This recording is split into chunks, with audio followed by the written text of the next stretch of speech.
Welcome back to the channel.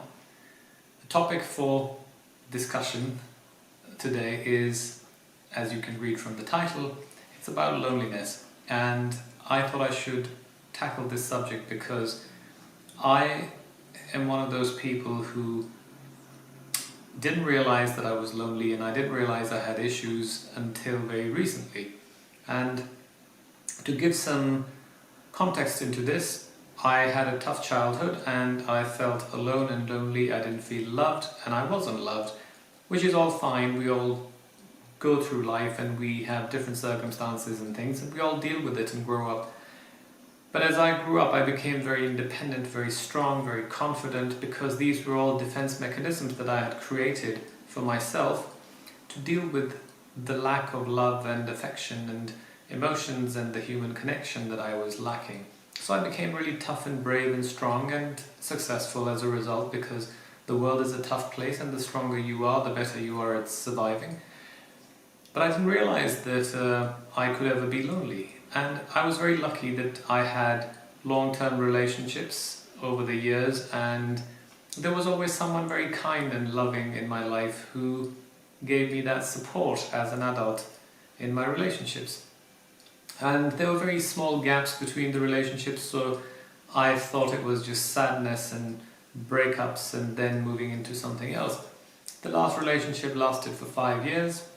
I was hoping and thought that it would be the last one and we'd live together forever, but things didn't work out. However, I went back into my normal mode of being tough and going out doing things, not realizing that suddenly that support that I had was gone. And I started going into depression and sadness, and I didn't really know what to do with it, and I wasn't even aware of the fact that I was sad.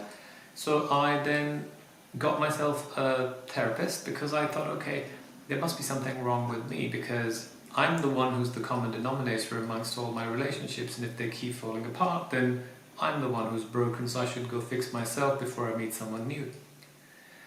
However, luckily, the shrink said, no, you're not broken, it is how it is, you were just incompatible, and after a while that came up, and obviously it's unfortunate that it didn't work out, but it's not your fault. And usually you hear this in the movies, and it's not your fault and blah blah blah, and I didn't really take it very seriously. But then as she dug more into my life and my past and my history, it came out and it became very evident that I had been lonely all my life, and I had accepted the fact that I was going to be lonely and I was going to be alone. And even though I had partners in my life, I thought they were just there as another being that I was in the company of, and I still felt lonely. But anyway, I'm not making this video to talk about my sad life. I'm making this video because I think it's an important subject, and so many people go through it, but they don't realize that this is a disease and it needs to be addressed. I also lost a very dear friend of mine a 1.5 years ago. That depressed me even more, because he was a very happy chappy, bubbly, lovely person, 29 years old, full of life, and you would never think, and then he took his own life, and I was very depressed about it, because I felt I could have done something and maybe I didn't see the signs and all that. Unfortunately, as I have been told over and over again, that there's nothing we can do sometimes because there aren't any signs, and acute depression is different to chronic depression.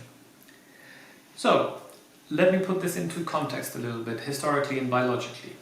First of all, we are social animals and pack animals. Over centuries, we humans evolved and changed, and we have certain basic needs that we are biologically programmed for. For example, feeling hungry. When your body needs food, you feel hungry, and we're happy to tell everyone, our friends, our neighbors, everyone, oh, I'm hungry. A stranger in a shop, oh, I'm hungry, I want to eat. When we're sad, it's the same biological response. Our body is craving for human interaction. We feel lonely and sad, but we're ashamed of talking about it. How did it develop over centuries? When we were living in caves and we were living in clans and villages and little packs, we relied on each other for survival. So it wasn't just food. If you were left on your own, you would be eaten by a lion or some other animal, or you'd starve to death, or you'd be sick, or you'd bleed, or I don't know. There are so many things that could have happened. So we learned to rely on each other and live as a community together. And over thousands of years, human beings have been doing it until the last 150 years. So with the evolution of technology, electricity and telephones and all that, and now we have social media on top of it, which isn't helping. Anti-social media, I call it.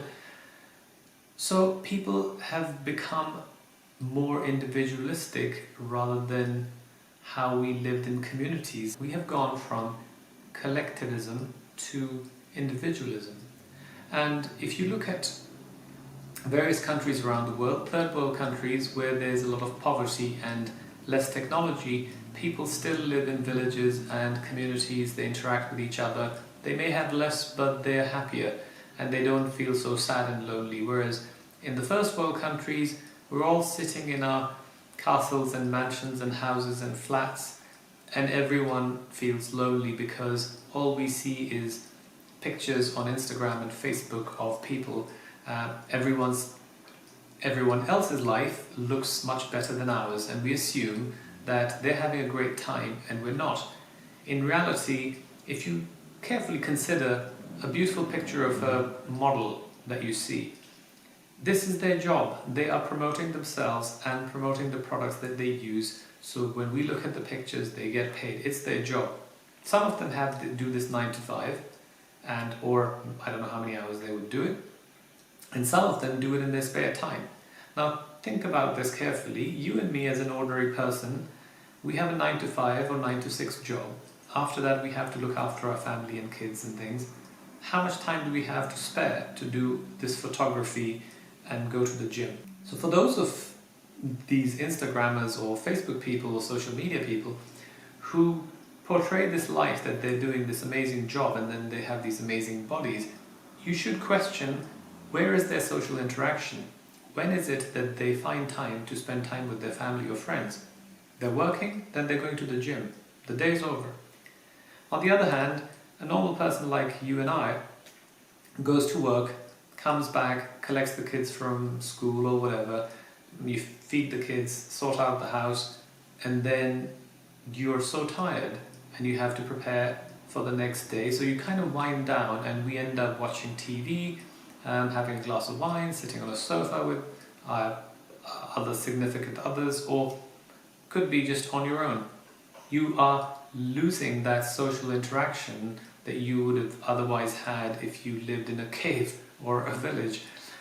I'm not saying that the life that we live is bad, it's just different and it's not how we are programmed.